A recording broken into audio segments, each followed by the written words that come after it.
하나님 말씀 함께 해보겠습니다. 사도행전 14장입니다.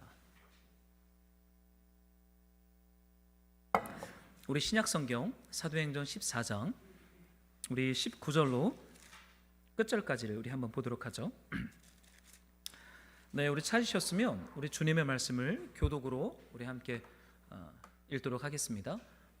성경을 찾으시고 또 영상으로 우리 함께 말씀을 볼게요. 19절입니다. 유대인들이 안디옥과 이고니온에서 와서 무리를 충동하니 그들이 돌로 바울을 쳐서 죽은 줄로 알고 시외로 끌어내치니라.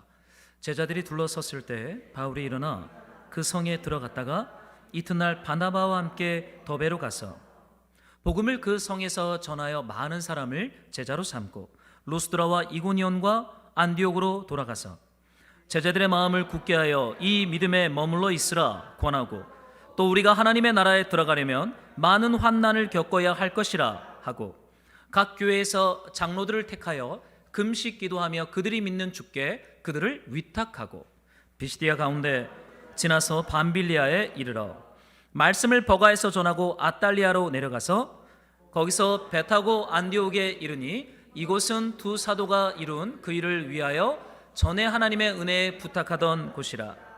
그들이 이르러 교회를 모아 하나님이 함께 행하신 모든 일과 이방인들에게 믿음의 문을 여신 것을 보고하고 제자들과 함께 오래 있으니라. 아멘. 네, 우리 하나님 말씀 우리 나누기 전에 우리 앞뒤 좌우로 우리 오랜만에 만난 우리 교우분들과 함께 우리 평화의 인사 또 이렇게 샬롬의 인사 함께 하죠. 네, 한 주간 잘 지내셨습니까? 네. 네, 이제 많이 이렇게 좀 복장도 그렇고 굉장히 좀 시원해진 느낌을 받습니다. 여름이 이제 다가왔네요. 우리 승리도 뒤에서 오늘 예배드리고 오늘 아동부 안 갔네. 그래요. 학교 가기 싫을 때가 있죠. 우리 승리 축복합니다. 우리 옆에서는 우리 아이들 예배를 드리고 있고요. 또 영유 아버지를 예배 드리고 있는데요. 우리 특별히 아이들 요즘 기도 많이 나오는데 우리 아이들에게 정말 하나님을 알게 하시고 하나님의 사랑이 강같이 부어지기를 정말 예수님의 이름으로 축복합니다. 뒤돌아보면요, 어렸을 때 신앙 경험이 있는 분들이 나중에 주님께 돌아오더라고요. 그거 아무것도 아닌 것 같죠. 애들하고 교회에서 예배 안 드리고 과자 먹고 막 이렇게 놀고 떠들었던 게요, 이거 굉장히 믿음의 기초가 되는 건 분명합니다. 그래서 우리가 어릴 때 다음 세대의 아이들 교회가 잘 양육하고 복음 전하는 일들에 좀 힘써야겠다라는 생각을 요즘 하게 됩니다. 오늘은 사도행전 우리 45번째 복음, 고난 그리고 제자들이라는 제목으로 우리 말씀으로 주일 가족 공동체 예배 하나님 말씀을 함께 증거하도록 하겠습니다. 여러분 이제 1차 전도여행이 끝났어요. 우리가 13장에서 시작된 안디옥 교회 이 5명의 복수의 지도자들이 금식하고 기도하면서 주님께 들었던 그 음성을 따라 바울과 바나바를 따로 세워서 그들을 파송했죠. 그래서 그들이 이제 구브로 섬을 중심으로 이렇게 한 바퀴를 돌고 이제 더베를 끝으로 다시 역으로 돌아서 배를 타고 구브로에 갔다가 또 배를 타고 안디옥으로 돌아가는 장면, 1차 전도여행이 끝나는 장면의 말씀을 우리가 오늘 읽었습니다. 여러분 시작이 있으면 끝이 있습니다. 그런데 저는 이 1차 전도여행을 우리가 좀 아주 몇 주에 거쳐서 깊이 묵상을 했는데 여러분 1차 전도여행의 메시지, 결론이 뭐라고 생각하십니까? 사실 1차 전도여행이 시작될 때 여러분 전도여행이나 복음이나 선교나 구원은 사람이 기획해서 되는 일이 아닙니다. 내가 교회를 한번 세워봐야지. 못 세워요, 여러분. 여러분 교회 세우려고 하는 사람들이 제일 위험합니다. 교회 세우려다가 사람 잡습니다. 여러분 교회는 성령이 세우는 것입니다. 여러분 복음을 누가 전하는 것입니까? 내 안에 있는 따뜻한 성품과 은사와 탁월함으로 복음을 전할까요? 그러고 하는 거 아니에요. 우리가 약하든 강하든 부유하든 우리가 부족하든 복음은 우리 안에 계신 성령께서 복음을 증거하는 것이죠. 저는 1차 전도여행을 묵상하면서 바나바와 바울이 1차 전도여행 이 선교의 주역으로 보냄받았던 중심에 있었던 말씀이 이 말씀입니다. 한번 여러분들이 이 2절의 말씀을 같이 한번 좀 읽어볼까요? 함께 시작. 내가 불러 시키는 일을 위하여 따로 세우라. 아멘. 여러분 안디옥 교회 지도자들이 기도했죠. 여러분 우리는 안디옥 교회 지도자들이 얼마나 형편없고 상처 많은 사람들인지를 우리는 구브로 구레네 몇 사람을 묵상하면서 하나님 말씀을 나눈 적이 있습니다. 그들은 특별한 사람들이 아니었어요. 다 이방인들. 구레네, 북아프리카 출신의 흑인 노동자 출신, 노예 출신이었고, 마나엔, 헤롯의 젖동생, 권력과 돈에 중독되었던 사람, 사람을 때려잡아 죽였던 우리 바울, 바나바 빼고는 다 헬라인이었고 다 이방인들이었고 화려한 스펙이 전혀 없던 사람들이었어요. 그들이 안디옥 교회에서 주님을 예배할 때 얼마나 예배를 깊이 드렸냐면 금식함으로 예배를 드렸어요. 금식함으로 주님 앞에 예배를 드렸는데 그 안디옥 교회에 무엇이 임합니까? 성령이 임합니다. 그리고 성령이 말씀하시죠. 내가 불러 시키는 일을 위하여 바나바와 사울을 따로 세우라. 그리고 그들을 보내라 라고 말합니다. 여러분 1차 전도여행은요, 내가 불러 시키신 일, 성령께서 불러 시키신 일을 바나바와 바울이라고 하는 두 사람을 따로 택해서 그들에게 위임하신 사건이 1차 전도여행입니다. 우리가 한번 전도해봐야지, 우리가 한번 선교해봐야지, 우리가 한번 하나님의 나라를 확장해보지 기획된 게 아니었어요. 성령이 불러 시키신 일을 위하여 바나바와 사울을 주님이 따로 세우셨고 그들을 보냅니다. 저는 사도행전 이 1차 전도여행을 저는 1차 전도여행 가운데 내가 불러 시키신 일이 무엇인지를 하나님이 드러낸 메시지가 이 본문 안에 있다고 믿어요. 여러분 우리가 성경을 읽을 때 서론과 결론 부분을 우리가 잘 봐야 됩니다. 9절만 보면요, 성경 본문을 우리가 오도하고 잘못 해석할 수가 있어요. 성경 전체의 문맥 가운데 주시는 메시지가 무엇인지를 우리는 잘 분별해야 됩니다. 여러분 1차 전도여행의 메시지는 성령이 불러 시키신 일이 무엇인지 드러내는 것, 여러분 이것이 1차 전도여행의 메시지였던 것이죠. 여러분 그런 생각하죠. 이렇게 성령하면 우리 뭔가 이렇게 신비적이고 뭔가 영적인 것으로 우리는 종종 생각을 합니다. 그죠? 그러나 성령이 불러 시키신 일을 위하여 바나바와 사울이 여정을 출발하는데 그들의 모습이 오늘 저희가 긴 시간을 통해서 묵상했던 굉장히 긴 장면의 말씀들이 나오죠. 제가 좀 지도를 적어놨는데요. 여러분 이렇게 제가 주보에도 이 1차 전도여행의 여정을 제가 잘 이렇게 말씀 노트에 기록을 좀 해놨습니다. 여러분 안디옥 교회에서 출발을 합니다. 성령이 불러서 시키신 일을 하기 위해 출발한 거예요. 그런데 어떠한 일이 있어요? 안디옥에서요, 실루기아 항구까지 가서 배를 타서 구브로 섬으로 가야 됩니다. 여러분 안디옥 교회에서 실루기아 항구까지 가려면 24km 걸어야 돼요. 이 지도를 보면 이때는 차가 없어요. 24km를 바나바 바울이 걸어갑니다. 그리고는 마가 요한도 데리고 갔죠. 실루기아 항구에서 배를 타고 구브로 섬, 바나바의 고향으로 배를 타고 가죠. 배 타보면 아시겠죠? 배 쉽지 않습니다. 배의 멀미라든지 파도라든지 여러 가지 위험들이 도사리고 있죠. 배를 타고 구브로 섬에 가요. 어떤 일이 있습니까? 구브로 섬 살레미에서 열심히 복음을 전했는데 여러분 기억하세요? 복음의 열매를 하나도 못 거둬요. 한 사람도 회심을 하지 않습니다. 사역의 실패죠. 사역의 실패를 경험하고 144km를 걸어서 이 구브로 섬 서쪽에 있는 바보, 이 끝자락으로 갑니다. 거기에서 우리 맹인, 안개의 어둠으로 한 사람이 주님 앞에 돌아오는 구원의 역사를 경험하게 됩니다.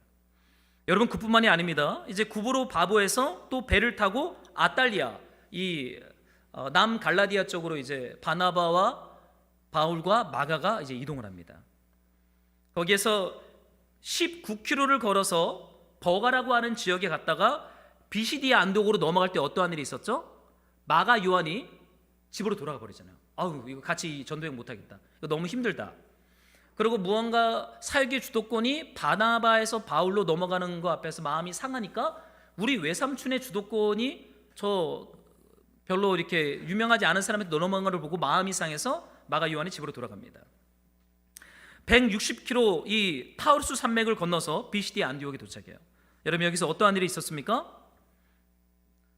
마가 요한이 떠나갔고 사역에 어려움이 있었고 고통과 고난이 있었죠. 저는 이 말씀 묵상하다가요, 여러분 성령이 불러 시키신 일 굉장히 신비적이고 영적이잖아요. 그런데 이 바나바 바울의 여정은 어땠어요? 걷고 배 타고 실패하고 동역자 한 명 배신하고 떠나가고 타우르스 산맥 160km를 걸어야 되는, 이것이 성령이 불러 시키신 일이 무엇인지 밝혀지는 여정 가운데 있었던 객관적인 삶, 평범, 일상의 모습들이었어요. 여러분 비시디 안디옥에 도착했을 때 어떠한 일이 있었습니까? 사람들이 돌로 치려고 바울과 바나바에게 덤벼들죠. 그러니까 바나바 바울이 발에 먼지를 털어버리고 또 산맥을 지나서 이고니온이라고 하는 지역으로 갑니다. 계속 산을 타요. 계속 걷습니다. 성령이 불러시키신 일의 모습이 보이시나요? 여러분, 루스드라에 도착했을 때 우리 지난주에 이 말씀 묵상했죠. 어떠한 일이 있었습니까? 돌에 바울이 죽을 뻔하죠. 돌에 맞아 바울이 죽을 뻔해서 거의 사형 선고를 받고 동네 밖으로 바울이 버림을 받습니다. 확인 사살. 여러분, 1차 전도여행의 메시지는요, 표적과 기사와 능력과 어떠한 신비와 영적인 열매들이 별로 나타나지 않아요. 걷고 수고하고 배신당하고 돌맞고 사람들에게 버림당하고 산을 넘어야 되고 굉장히 고생과 고난이 바울과 바나바, 성령의 보냄을 받은 두 사도에게 있어요. 여러분, 하나님께 보냄을 받았어요. 하나님이 보내셨습니다. 근데 하나님이 보냄받은 현장엔 표적과 기사와 능력이 나타나는 것이 아니라 걷고 산 넘고 배반당하고 돌맞고 죽임당할 위험 가운데 두 사도가 계속 놓여져 있는 것을 보게 되죠. 결국은 우리 지난주에 돌에 맞아 죽는 바울을 보게 됩니다. 여러분, 성령께서 불러 시키신 일이 뭘까요? 오늘 이제 1차 전도여행 끝나는 장면에서 그 성령이 불러 시키신 일의 실체가 무엇인지를 드러내고 있죠. 여러분, 고린도후서에 이런 말씀이 있어요. 바울의 고백인데요, 한번 여러분들이 한번 같이 읽어볼까요? 시작. 나는 더욱 그러하도다. 내가 수고를 넘치도록 하고 옥에 갇히기도 더 많이 하고 매도 수없이 맞고 여러 번 죽을 뻔하였으니 유대인들에게 40에서 한한 감한매를 5번 맞았으며. 여러분, 바울이 이런 고백을 해요. 고린도 교회에 너무 잘 나가는 사역자들이 많이 모였습니다. 아볼로를 비롯한 여러 가지 설교에 탁월한 사역자들이 많이 모였어요. 그 당시에 아볼로는 수사에게 능통했던 사역자거든요. 그러니까 나는 아볼로파다라는 사람이 생길 정도로 아볼로는 설교를 진짜 잘하는 사람이었습니다. 근데 바울은, 여러분, 바울에 대한 초상화가 많이 역사 가운데 남아있는데 그는 대머리였어요. 머리가 없습니다. 그리고 키가 굉장히 작았어요. 역사에 의하면 그는 설교를 하다가 간질병 때문에 갑자기 이렇게 이 단상에 넘어져서 입에 거품을 무는, 누가 봐도 초라하고 약하고 볼품없는 사역자가 분명했어요. 반면에 아볼로는 이 말에 능한 사람이었습니다. 말을 하면 사람들이 웃겼다 울렸다 하는 능력이 있었던 사람이 아볼로예요. 그러니까 고린도 교회가 바울을 무시하는 거예요. 야, 바울이 무슨 사도냐. 고린도 교회를 바울이 개척했거든요. 근데 개척한 그 목사를 그 교회 유력한 자들이 무시하기 시작합니다. 외모를 봐라, 저 설교를 봐라, 무슨 능력이 있냐, 무시합니다. 그러니까 바울이 이런 말을 해요. 내가 그리스도의 일꾼이다. 왜 일꾼이냐면 내가 수고를 넘치도록 했다. 내가 감옥에 갇히기도 했다. 매도 맞았다. 여러 번 죽을 뻔했다. 40에 하나 감한매를 39대를 5번 맞았다. 이게 바울이 자랑하는 그리스도의 일꾼, 그리스도의 종, 그리스도의 사역자됨의 특징을 바울은 저것을 자랑해요. 여러분이 생각하는 사역자의 그 어떠한 은사와 사역자의 능력이 여러분은 뭐라고 생각하세요? 여러분, 어떠한 분이 능력 있는 사역자라고 생각하십니까? 문제가 있을 때 문제를 가지고 이렇게 안수기도 하면 병이 낫고 치료되는 분들이 능력 있는 사역자라고 생각하시나요? 맞아요. 그것도 은사니까. 그러나 성경이 말하는 그리스도의 일꾼, 그리스도의 종이 가지고 있는 가장 중요한 특징은요, 수고를 넘치도록 하는 것입니다. 복음과 말씀 때문에 감옥에 갇히기도 하는 것입니다. 돌도 맞는 것입니다. 오해도 받는 것입니다. 그리고 40에 하나 감아, 이거 40대 맞으면 사람이 죽는다고 생각했거든요. 그러니까 고대 세계는 39대만 때려요. 진짜 율법적이죠. 40대 맞으면 사람이 죽을 수 있으니까 39대, 죽을 뻔한 매를 5번 맸습니다. 이것이 바울이 생각하는 그리스도의 일꾼의 특징이라고 바울은 고백을 해요. 나는 이런 흔적이 많다. 계속해서 바울이 이렇게 말합니다. 나는 3번 태장으로 맞고 1번 돌로 맞고 3번 파선해서 일주일을 깊은 바다에서 지냈다. 여기서 1번 돌로 맞았다라는 저 고백은요, 루스드라 사건입니다. 우리 지난주에 묵상했던 것처럼 루스드라 그 상감 벽초지 사람들이 돌로 바울을 쳐 죽이잖아요. 이게 1번 돌로 맞은 사건이에요. 깊은 상처가 남았던 것 같아요. 또 어떠한 일이 있어요? 강의 위험, 강도의 위험, 동족의 위험, 이방인의 위험, 시내의 위험, 광야의 위험, 바다의 위험, 거짓 형제 중의 위험을 내가 당했다. 여러분, 이게 누구라고요? 그리스도의 일꾼입니다. 그리스도의 종입니다. 여러분, 주님의 종으로 혹시 살기를 기도하십니까? 여러분, 종은 꼭 저 같은 목사만을 의미하는 게 아닙니다. 그리스도를 주님이라고 고백하는 모든 신자는 그리스도의 종입니다. 크리스티아노, 그리스도의 종들이란 별명을 안디옥 교회가 얻었잖아요. 그리스도의 종들은 우리예요. 여러분, 우리가 그리스도의 종으로 살려고 하면 이런 흔적들이 우리 안에 있다, 이것을 자랑해야 된다라고 바울은 말하죠. 설교 잘하는 거 자랑하지 말고, 기도를 통해서 능력이 나타나는 거 자랑하지 말고, 그리스도와 주의 말씀을 위하여 수고하고 태장 맞고 돌 맞고 위험을 당하는 것을 자랑해라, 바울이 얘기를 해요. 참 신기하죠. 계속해서 바울이 이렇게 합니다. 내가 수고를 했다. 그럼 불면증도 있었다. 너무 수고를 하니까 불면증이 있었던 것 같아요. 내가 주렸고 목마르고 여러 번 굶고 춥고 헐벗었다. 마지막으로 바울이 이런 얘기를 해요. 이외의 일은 고사하고 아직도 날마다 내 속에 눌리는 일이 있으니 곧 모든 교회를 위하여 염려하는 것이라. 감정이 눌린대요. 마음이 눌린대요. 여러분, 우리는 하나님의 기도를 많이 하면 주님이 평안을 준다고 생각하고 그게 축복이라고 배웠잖아요. 그러나 그리스도의 종인 바울은 날마다 교회에 대한 염려 때문에 내 안에 눌림이 있다라고 말을 합니다. 여러분, 이게 누구라고요? 그리스도의 종, 그리스도의 일꾼입니다.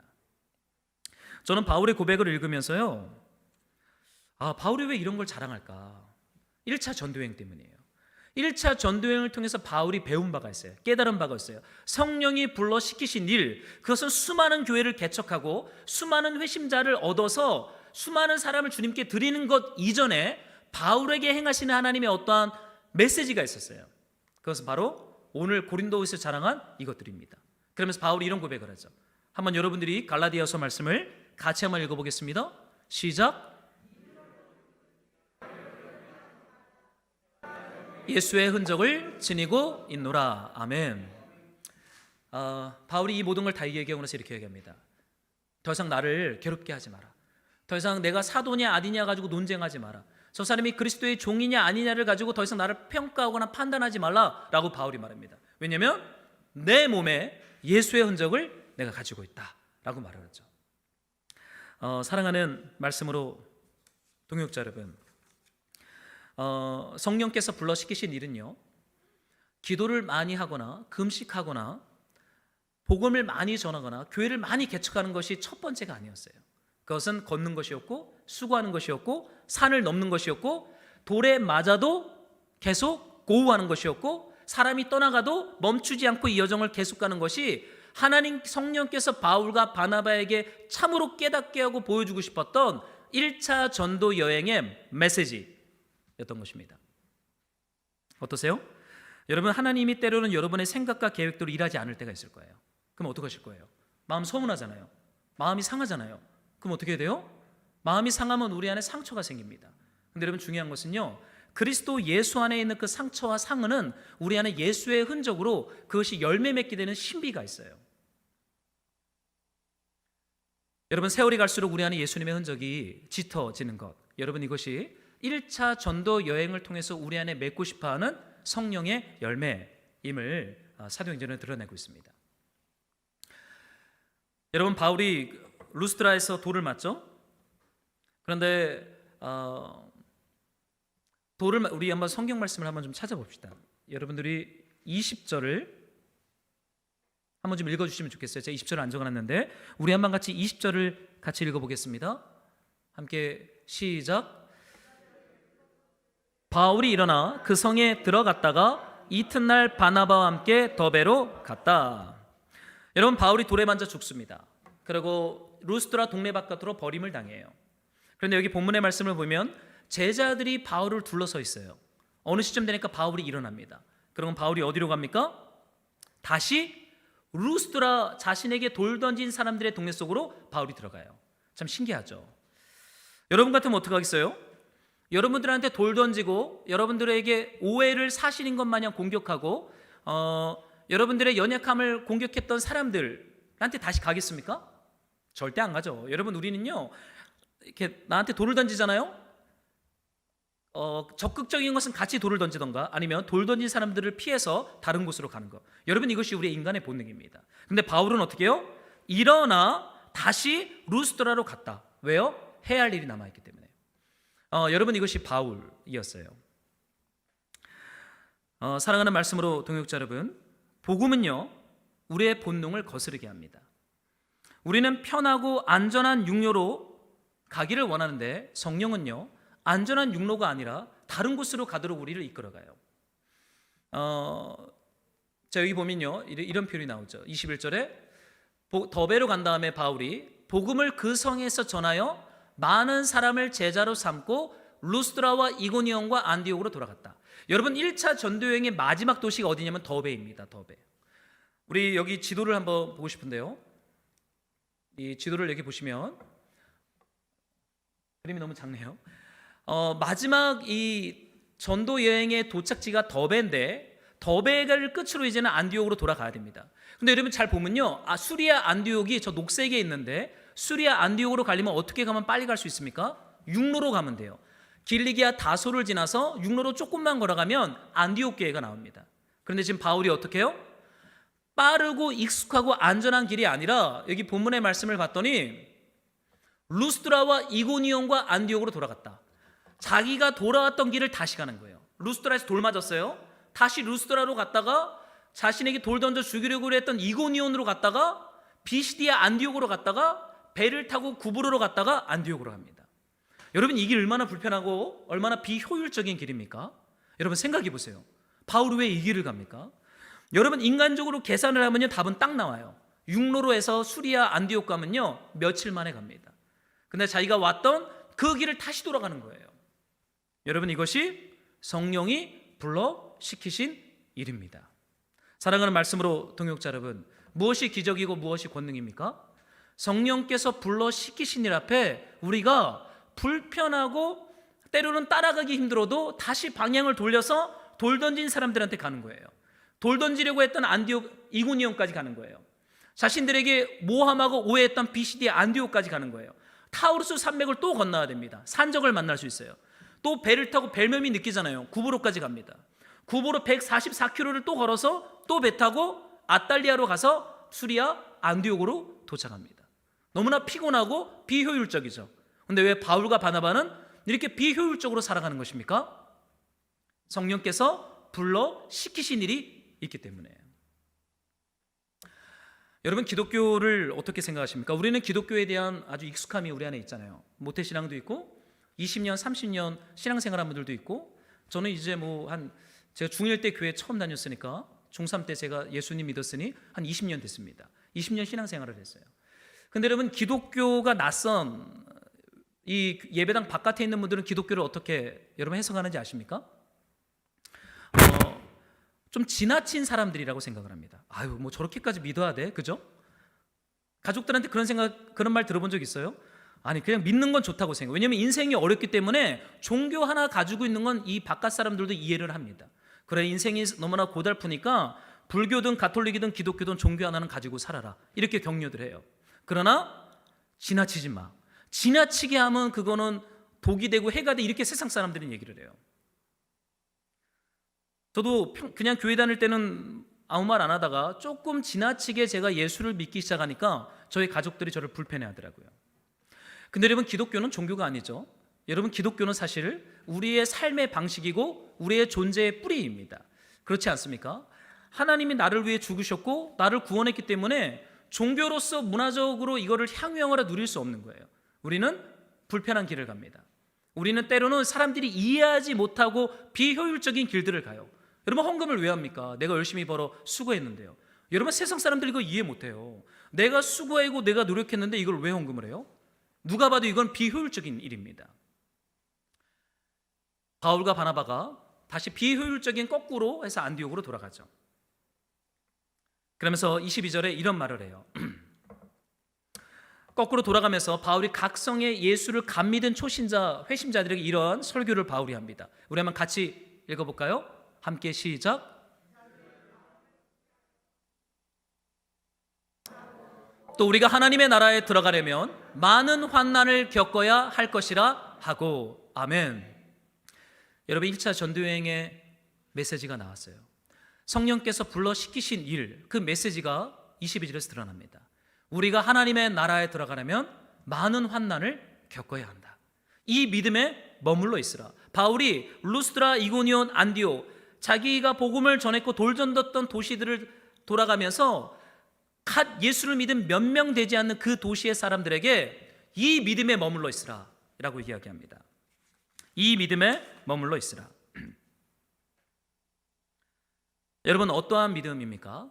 우리가 하나님 나라에 들어가려면 많은 환난을 겪어야 한다. 이 복음의 메시지를 믿으면서 버티고 견디고 끝까지 가야 할 여정이 남아있다라고 자기가 복음을 전한 그 시골에 있는 이방인 교회 성도들에게 저 설교를 바울이 하고 있는 거예요. 저는 1차 전도여행을 이전에 이렇게 공부하면서요, 예전에 사도행전을 제가 참 좋아해서 많이 묵상하는데, 성령께서 불러시키신 일이 도대체 뭐야? 성령의 은사가 드러나는 거야? 성령의 능력이 나타나는 거야? 이렇게 좀 찾고 찾아봤어요. 그러나 1차 전도여행을 쫙 펼쳐놓고 각 도시들을 도표로 막 그리면서 써봤더니, 내가 불러시키신 일이 마지막 이 사도행전이 끝나는 자락에서요, 우리가 하나님 나라에 들어가려면 많은 환난을 겪어야 한다라는 메시지로 귀결되는 거였어요. 결론되었어요. 사랑하는 말씀으로 동역자 여러분, 어떠한 믿음으로 신앙의 여정을 걸어갑니까?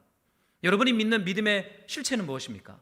여러분, 우리 1차 전도여행의 믿음의 내용, 복음의 내용은 우리가 하나님의 나라에 들어가려면 많은 환난을 겪어야 한다. 바울은 이 메시지를 계속 전하는 거예요. 예수 믿으면 여러분 복 받죠. 복 받습니다. 받은 복이 너무나 커요. 에베소서에 보면 그리스도로 말미암아 하늘에 속한 신령한 복이 우리에게 다 임했다라고 말해요. 그러나 그 복은 세상이 말하는 그런 복이 아닙니다. 우리가 하나님 나라에 들어가려면 많은 환난을 겪어야 한다라는 메시지, 이 복음, 이 믿음에 우리의 구원의 기초가 놓여질 것을 1차 전도여행은 우리에게 힘있게 스피커 볼륨을 최대한 올려서 우리를 설득하고 우리에게 선포하고 있는 것입니다. 여러분, 초기 교회들, 특히 바울이 복음을 전한 이 남갈라디아, 여기가 남갈라디아 지역입니다. 이 남갈라디아 지역에 세워진 교회들이 붙잡았던 믿음은 이 믿음이었어요.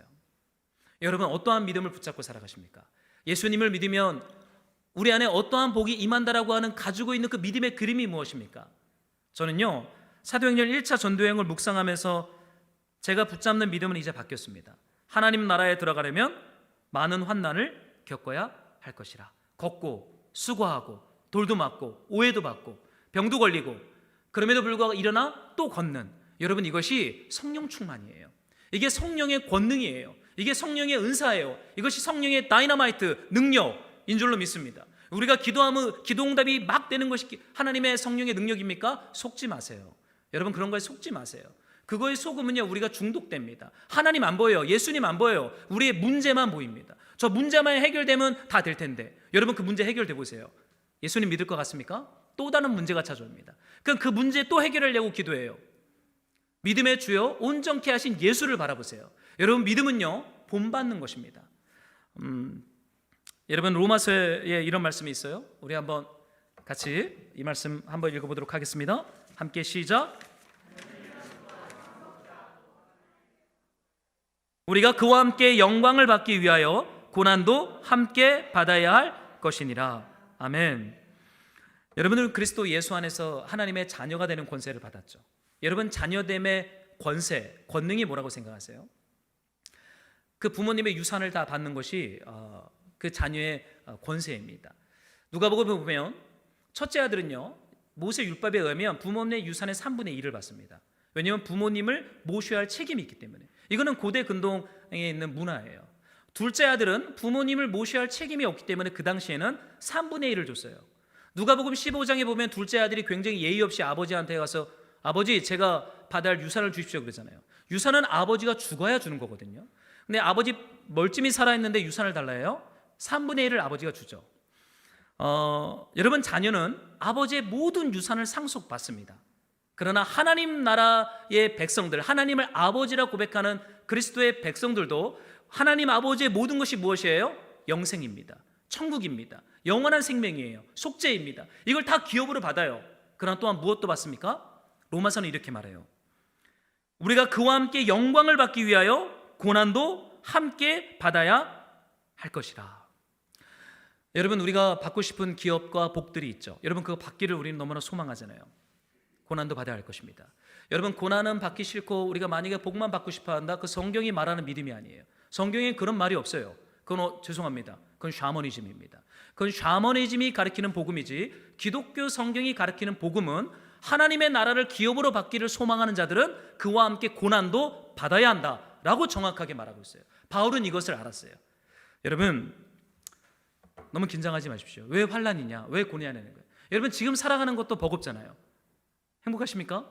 애 키우는 거 버겁잖아요. 저는 쉽지 않아요. 애 키우는 것도 버겁고요. 아이들과 처자식을 먹여 살리는 것도 버겁습니다. 또 교회 개척하는 것도 쉽지 않아요. 교회를 세워나가는 것도 쉽지 않습니다. 저는 토요일 되면 하루 종일 교회에 있어요. 새벽부터 나와서 말씀 준비하고 저녁 되면 이제 우리 주일날 공동체 식구들과 먹을 식사를 아내랑 세팅하고, 그리고 이제 저녁에는 아내랑 찬양하면서 기도하면서 예배를 준비합니다. 하나님의 영광이 충만하도록 우리 기도해요.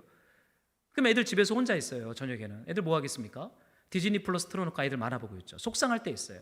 애들하고 놀아주고 싶은데 저에겐 우선순위는 교회입니다. 때로는 그러한 거에 대한 갈등과 고민도 있어요. 때로는 아내가 저한테 나한테는 애들이 먼저지 교회가 다음이야 이렇게 한번 화를 낸 적도 있습니다. 애들부터 챙기라는 거죠. 뭐 제가 아무 말 못하죠. 애들이 먼저지, 미안해. 그러고는 그 다음 주에 되면 또 교회가 우선적으로 돌아가요. 어쩔 수 없어요. 이건 사역자의 삶이고 우선순위이기 때문에 타협할 수는 없습니다. 그러나 여러분 기억하세요. 하나님의 나라를 상속받는 자들에게 환난도 같이 받아야 된다고 말하는 이 1차 전도여행의 메시지가 여러분 재앙입니까? 이거 불편함입니까? 스트레스입니까? 그렇지 않아요. 왜냐하면 이것은 우리의 생명과 관련되어 있기 때문입니다. 우리 말씀을 한 구절 좀 읽어보고 싶은데요. 왜 하나님의 나라에 들어가려면 환난이 필요한가? 바울은 분명히 말해요. 우리가 하나님 나라에 들어가려면 많은 환난을 겪어야 한다. 이 믿음에 머물러 있으라. 다른 믿음 말고요. 다른 복음 말고요. 이 믿음에 여러분 기초해야 합니다. 여러분 신앙생활 하다 보면 불편함이 있어요. 내 육체의 본능을 거슬러야 될 때 있어요. 우리는 육로로 안디옥을 가고 싶어 하는데 성령은 육로가 아니라 다시 타우루스 산맥을 건너서 배를 타고 구브로로 안디옥을 가래요. 이 비효율적이고 세상 사람들이 이해하지 못하는 길로 우리를 인도해요. 왜요? 성령이 말씀하셨으니 따라가야 돼요.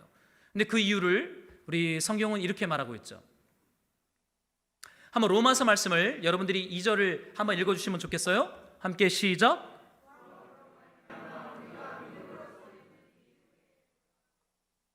하나님의 영광을 바라고 즐거워하느니라.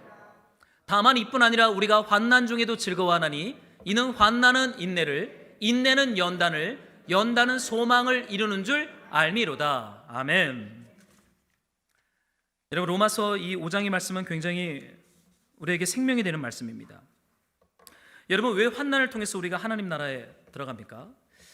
여러분 인간은요 사실 여러분 저는 안경을 쓰고 있는데요, 제가 안경을 벗잖아요. 모든 게 다 초점이 불투명합니다. 실체가 보이질 않아요.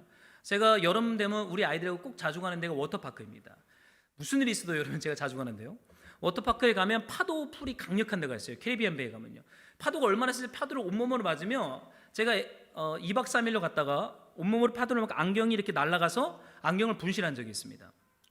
아무것도 안 보이는 거예요. 애들하고 하루 종일 에버랜드에서 놀아줘 그랬는데 그때부터 하나도 안 보입니다. 제가 애들 손을 잡고 다녔어요. 너무 안 보여서요. 파도가 어디서 치는지 어디에 뭐가 있는지 하나도 보이지 않는 거예요. 여러분 우리의 육체의 본능은 이와 같아요. 여러분 저것이 우리를 살릴 것 같고 우리를 행복하게 할 것 같죠. 우리는 안경을 벗고 있습니다. 명확하지 않아요. 속고 있는 것일 수 있어요. 실체가 명확하지 않아요.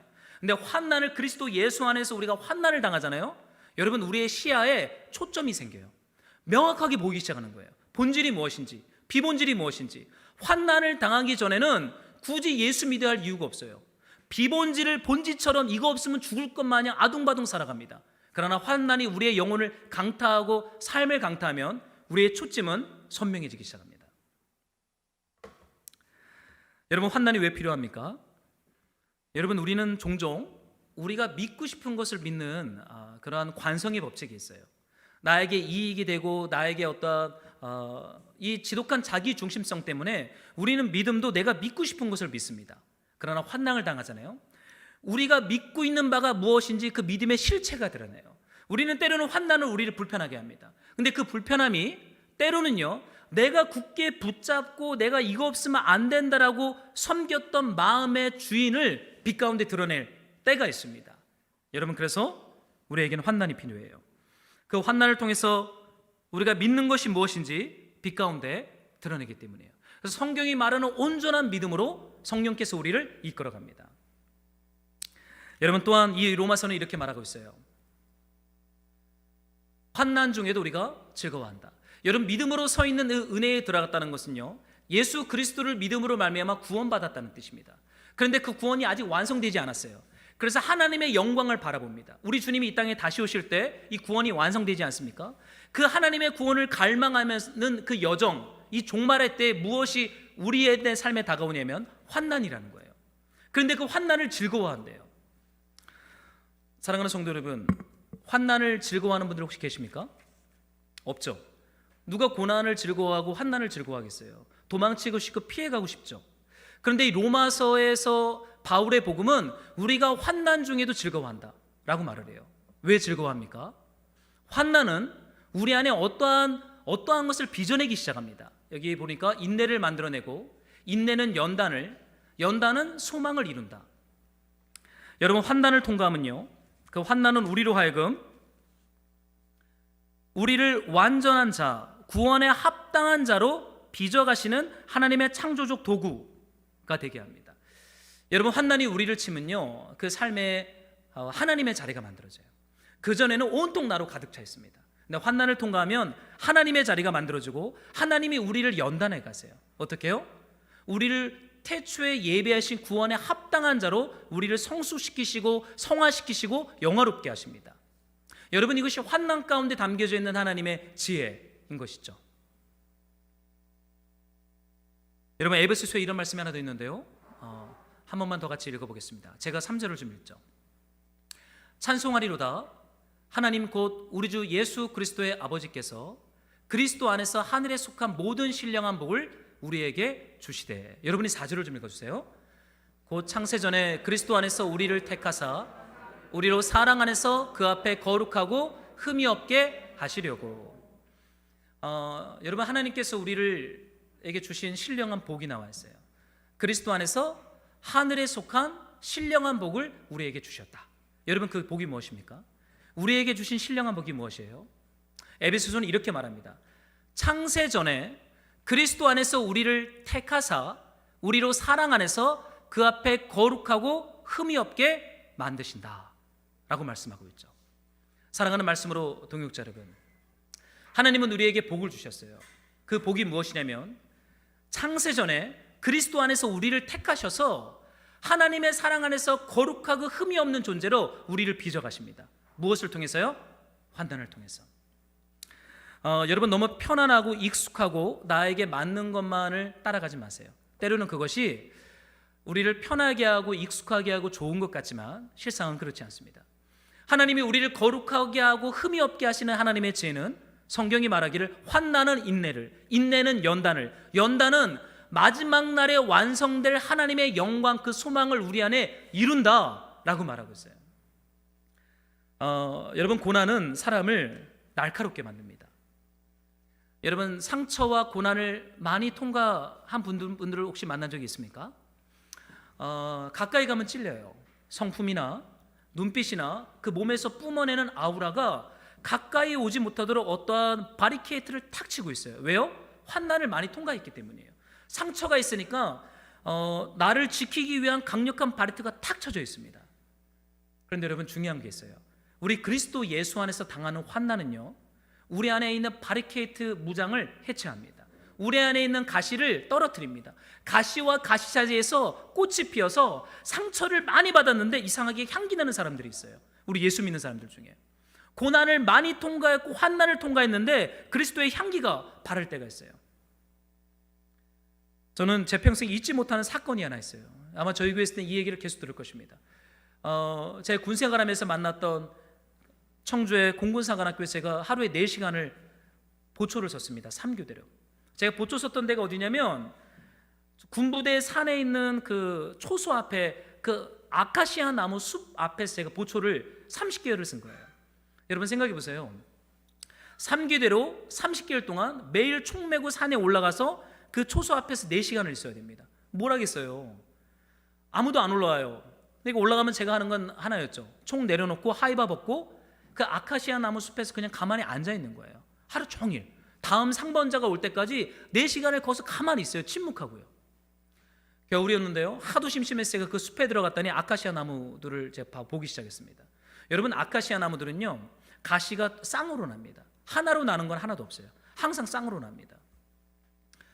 제 습작 노트, 제 묵상 일기를 이렇게 여기에다 조그만 수첩을 넣고 다니는데 제가 꺼내서 연필로 그림을 그리고 이렇게 가시가 쌍으로 난다 제가 이렇게 써놓기 시작했어요. 봄이 됐어요. 또 올라가죠. 총 내려놓고 하이바 벗고 또 숲으로 들어갑니다. 제가 뭘 관찰했냐면요, 가시와 가시 사이에서 싹이 나기 시작하는 거예요. 여러분, 가시가 없으면 아카시아 나무는 싹이 나지 않습니다. 항상 가시와 가시 사이를 뚫고 푸르른 싹 순이 나요. 이거 신기하다. 또 그림을 그렸습니다. 가시와 가시 사이에서 순이 난다. 5월쯤 됐어요. 꽃 냄새가 숲에 만발합니다. 그 올라가는 동안 얼마나 제 기쁨으로 충만했는지 몰라요. 이등병 때 올라가서 하이바 벗고 총 내려놓고 더워서 야상 벗고 러닝셔츠로 아카시아 나무 숲에 들어갔습니다. 깜짝 놀랐어요. 가시와 가시 사이에서 푸른 순들이 났는데 그 순들에 아카시아 꽃들이 포도송이처럼 주렁주렁 맺혀 있는 거예요. 그 냄새가 얼마나 향기로운지 제가 그것을 묵상하다가 그 자리에 털썩 주저앉았어요. 그리고 주님께 저에게 주셨던 개인적인 레마적인 묵상의 말씀이 하나 있었습니다. 상처는 상처가 아니고 반드시 꽃이 피고 반드시 의미가 있고 반드시 사명이 있다라는 메시지였어요. 그때 저는 불면증을 앓고 있었거든요. 그때 어머님이 집을 나가셨고 저희 아버지가 시골에서 굉장히 힘든 시간을 보냈고 저희 형님은 군대 면제라 그때 신림동에서 사법고시 한다고 굉장히 힘든 과정에 형님이 사법고시 하는 힘든 시간을 보내고 있었어요. 집은 다 뿔뿔이 흩어져 있었고 굉장히 어려운 때였습니다. 저는 그때 휴가 때마다 집에 오지 않고 기도원을 전전긍긍할 때였어요. 근데 그 와중에 가시와 가시사에서 삥 아카시아 나무 꽃을 묵상하는데 상처는 상처로 끝나지 않고 반드시 향기를 바란다. 메시지가 있다라는 거였습니다. 여러분, 이것이요 그리스도 예수 안에 있는 신령한 복입니다. 여러분, 환난은 우리의 상처를 날카롭게 하지 않아요. 환난은 우리를 연단합니다. 우리의 속사람을, 우리의 욕망을, 우리의 죄성을, 우리의 자기중심성을, 나밖에 모르는 이기성을, 내 상처를 연단해서 하나님의 나라를 소망하는 자로 우리를 빚어가세요. 여러분, 이것이 바울이 1차 전도여행을 마치면서 깨달았던 성령이 불러 시키신 일, 그 복음의 메시지를 바울이 깨닫습니다. 그때부터요 바울은요 환난 당하는 걸 기뻐해요. 환난을 당하지 않고 무언가 잘 되면 바울은 불안해합니다. 여러분, 우리가 이제 2차 전도여행을 또 묵상할 때 2차 전도여행 보세요. 환난은 더 심해지기 시작합니다. 이제 마게도냐 전도여행 이방인 선교가 또 시작이 될 텐데 1차 전도여행과는 비교되지 않아요. 2차 전도여행 가면 바울이 어떻게 하는지 아세요? 1차 전도여행에서는 바울이 일을 안 했어요. 안디옥 교회가 그나마 보내주는 후원금으로 1차 전도여행을 버틸 수 있습니다. 2차 전도여행에서는요 데살로니가 교회를 개척할 때 바울이 어떻게 일하는지 아세요? 낮에는 가죽 만드는 피막쟁이를 합니다. 낮에는 노동을 해요. 그리고 저녁에는 회당과 집에서 말씀을 가르쳐요. 주 밤 낮으로 일하고 말씀을 가르치면서 데살로니가 교회를 개척합니다. 후원금이 끊겨요. 근데 바울이 뭐래요? 내 달려갈 길과 이 사명을 마치려면 내 생명을 조금 더 아끼지 않는다. 사랑하는 말씀으로 동역자 여러분, 하나님이 허락하신 생명의 은혜가 있습니다. 여러분, 환난은 우리를 거룩하고 흠이 없는 존재로 창세전에 예비한 그리스도의 종들에게 허락하신 복이에요. 여러분, 예수 믿지 않으면 이런 환난은 당하지 않아요. 그러니까 염려하지 마세요.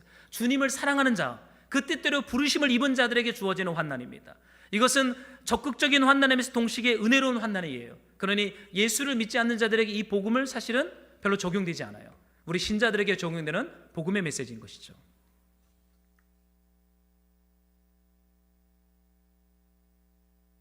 바울이 이 복음을 깨닫고요 이제 역으로 루스트라, 이고니온, 안디오로 돌아갑니다. 어떤 일을 하기 시작합니까? 루스트라 교회, 이고니온 교회, 비시디아 안디옥 교회에서 장로들을 택하여 금식 기도하며 그들이 믿는 주께 그들을 위탁합니다. 여러분, 바울이 교회를 어떻게 세웁니까? 금식으로 세우죠. 금식 기도하면서 루스트라, 이고니온, 비시디아 안디옥에 교회를 세워요. 그런데 그 교회를 세울 때 그 교회의 지도자들을 세웁니다. 여러분, 여기서 장로라는 단어는 그 교회의 지도자입니다. 교회를 목양하고 교회를 돌보고 이단으로부터 진리를 사수하고 그 교회 공동체 사람들을 신방하고 돌보는 어떠한 사역자들을 세웁니다. 어떻게 세워요? 금식이라는 방식으로. 바울은 편안하게 한 번도 교회를 세운 적이 없어요. 자기 부인과 금식이라는 환난과 비움이라고 하는 방식을 통해 여러분 교회를 세웁니다. 여러분, 교회가 어떻게 하면 빨리 성장하고 빨리 세워질 거라고 하면 상상해 본 적 있으세요?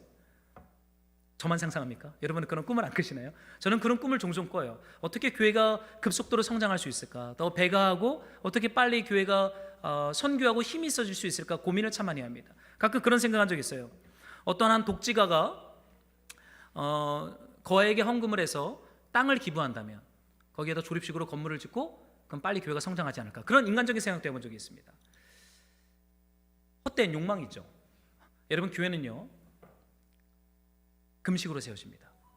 교회는요 자기 비움, 자기 부인라는 이 믿음이 교회 안에서 꿈틀거리고 움직이기 시작할 때 여러분, 주님이 기뻐하는 남갈라디아 교회가 세워지는 거예요. 사랑하는 말씀으로 동역자 여러분, 여러분 이 믿음 안에 머무르십시오. 여러분, 다른 믿음을 쫓아가지 마세요. 다른 복음을 가리키는 그 복음과 믿음을 따라가지 마세요. 우리는 이 믿음의 반석 위에 집을 지어야 합니다. 우리의 믿음과 우리의 삶의 방식과 우리의 재정관리와 우리의 성도들과의 관계와 우리의 가정을 꾸려가는 모든 것에 있어서 우리는 이 믿음의 기초 위에 집을 지어야 돼요.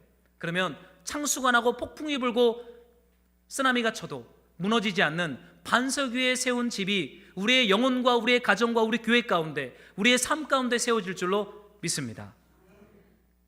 사랑하는 말씀으로 동역자 여러분, 1차 전도여행이 이제 끝납니다. 바울이 각 교회 장로들을 택하여 금식하여 그들을 세운 후 배를 타고 안디옥에 이르니 그들이 이르러 교회를 모아, 우리 27절을 같이 한번 읽어보죠. 한번 우리 27절 읽어보겠습니다. 시작. 그들이 이르러 교회를 모아 하나님이 함께 행하신 모든 일과 이방인들에게 믿음의 문을 여신 것을 보고하고. 여러분, 교회는 이러한 선교 소식과 이러한 믿음의 보고를 들어야 합니다. 여러분들이 삶의 전도여행들을 마치고 우리가 교회로 모였을 때 우리가 서로 이런 거 간증합시다. 내가 이런 환난도 당했고 이런 고통도 당했는데 주님이 그 환난을 통해서 내 안에 하나님의 나라를 힘있게 했다라는 간증의 보고들, 이러한 선교 보고들 우리 해야 되지 않겠어요? 우리가 일주일간 각각 보냄받은 곳이 있잖아요. 가정으로, 직장으로, 동네로, 크고 작은 관계 속에서 우리가 이렇게 1차 전도여행 이 믿음으로 사는 거예요. 그리고 우리가 교회로 모였을 때 우리가 뭘 간증해야 됩니까? 여러분, 교회를 주일날 우리가 왜 오는 것입니까? 여러분, 혹시 예배를 드리러 오십니까? 아니에요. 예배 드리러 오는 거 아닙니다. 예배는 보냄받은 곳에서 드리는 게 예배예요. 우리가 왜 교회로 모여야 됩니까? 선교 보고하려고. 우리가 삶의 현장에서 가지고 있었던 이 고통과 환난과 하나님 나라의 이 선교의 흔적들을 가지고 함께 모여서 간증하는 거예요. 내가 이렇게 환난도 당하고 이렇게 고통도 당하고 이렇게 돌도 맞고 이렇게 믿음도 저버렸고 이렇게 다시 일어나 걷고 했다라는 이 믿음들을 우리가 선교를 보고하는 거예요. 여러분, 제설교 들으러 오는 거 아니죠. 예배 드리러 오는 거 아니죠. 우리는 교회를 모아 하나님이 함께 행하신 그 모든 일들, 이방인들에게 믿음의 문을 여신 것을 보고하기 위하여 우리는 교회로 모입니다. 여러분, 1차 전도여행 이제 끝났습니다. 이제 여러분의 삶의 자리에서 1차 전도여행을 살아가세요. 애 키우면서, 돈 벌면서, 이웃들과 관계하면서, 또 크고 작은 일상과 평범 속에서 우리가 이 하나님의 나라에 들어가려면 많은 환난을 겪어야 한다라고 하는 믿음을 가지고 보냄받은 곳에서 선교사로서의, 제자로서의 삶을 힘있게 살아가는 우리 사랑하는 말씀으로 동역자들이 되기를 우리 예수님의 이름으로 축복합니다.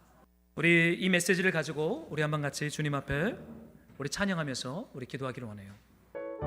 우리 주님 나라 임하시네, 주의 날은 멀지 않았네. 우리 이 찬양을 하면서 주님, 우리가 일어나 주님을 따르겠습니다. 우리가 하나님의 나라에 들어가려면 많은 환난을 겪어야 한다는 이 믿음으로 우리가 살아가겠습니다. 같이 고백합시다. 주님 나라 임하시네, 주의 날이 멀지 않았네. 너는 일어나 주를 따르라. 하나님 널 부르시네. 주님 나라 임하시네, 주님 나라 임하시네. 주의 날은 멀지 않았네, 주의 날은 멀지 않았네. 너는 일어나 주를 따르라. 하나님 널 부르시네, 널 부르시네. 세상은 낮이 어둠 속에 빛 대신 주 보기 원하네. 너는 일어나 그 빛을 발하라. 주님의 영광 내게 임했네. 일어나 주 위에 서라. 강한 용사여, 주님이 너와 함께 하시네. 주께서 다시 오실 길, 그 길 예비하라. 영광의 주님 오만하게 와 곧 오시네.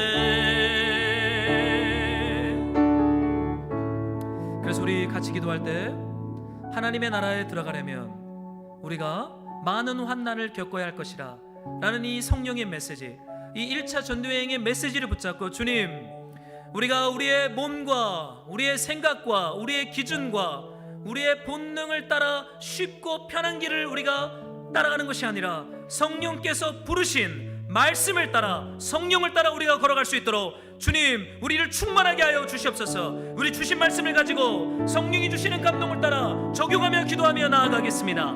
기도할까요? 주님, 사랑하는 하나님, 기도하는 것은 날마다 우리가 하나님의 나라에 들어갈 때 주님, 우리 안에 있는 속사람이 날마다 거룩하고 흠없는 존재로 환난을 통과하며 우리의 속사람이 깨어지고 그리스도의 장성한 분량까지 우리가 자라갈 수 있도록 성령 하나님 우리에게 은혜를 베풀어 주시기를 소망합니다. 주님, 우리의 눈에 보기에 좋은 길, 편한 길을 택하는 삶이 아니라 하나님의 말씀과 하나님의 믿음과 하나님의 성령이 주시는 감동을 따라 날마다 우리가 환난의 자리, 좁은 문을 걸어갈 수 있도록 성령님 우리의 믿음을 새롭게 하여 주시옵소서. 주님, 우리 안에 있는 다른 믿음 위에 집을 짓지 않게 하여 주시고 이 하나님 나라 환난의 믿음 위에 우리가 집을 지을 수 있도록 성령 하나님 우리에게 은혜를 베풀어 주시옵소서. 주님, 환난을 통과하고 있는 우리 성도들의 삶에 우리 하나님이 허락하신 하나님의 기업과 생명과 은혜를 주님이 충만하게 허락해 주시기를 소망합니다. 주님,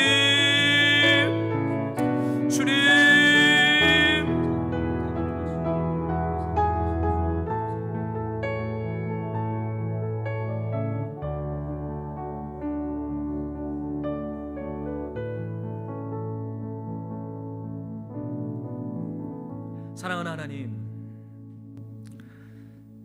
성령께서 불러시키신 일, 우리가 하나님 나라에 들어가려면 많은 환난을 겪어야 할 것이라는 이 믿음 위에 우리의 일상과 우리의 직장생활과 우리의 가정생활과 우리의 모든 삶이 이 믿음 위에 건축될 수 있도록 성령님 우리에게 은혜를 베풀어 주시옵소서. 우리가 다른 복음, 다른 믿음을 따라가지 아니하고 사도행전이 말하는 이 믿음 위에 우리가 날마다 머물 수 있도록 성령님 우리의 속사람을 강건하게 하여 주시옵소서. 주님이 약속하신 환난을 인내를, 인내는 연단을, 연단을 소망을 이룬다라고 약속하셨사오니 그 하나님 나라의 생명과 그 하나님 나라의 기업으로 주님 우리를 충만하게 하여 주시옵소서. 주님, 예배합니다. 예수 그리스도의 이름으로 기도드렸습니다.